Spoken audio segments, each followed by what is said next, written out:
In this tutorial, I'll show you how to fix internal JSON-RPC error in Metamask. Firstly, we need to add an RPC using chainlist to Metamask to fix this problem. Open chainlist.org in your browser and click the Connect Wallet button on the top right corner. A Metamask pop-up will appear. Just click Next, then Connect. Your Metamask wallet is now connected to Chainlist. Use the search bar to look for your desired network, for example Ethereum, Polygon, Arbitrum1, Base, Scroll Linea, etc. Carefully check whether the result is for a mainnet or testnet.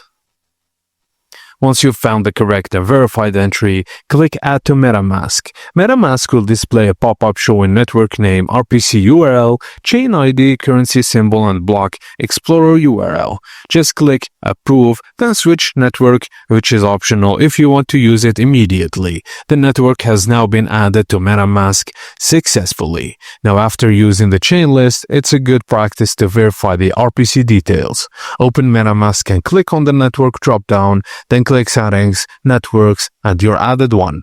Check RPC URL, chain ID, currency symbol, and block Explorer. And optional if you need it, go back to Chainlist and find alternate RPC URLs in case the current one is slow. And that's it, guys. As simple as that.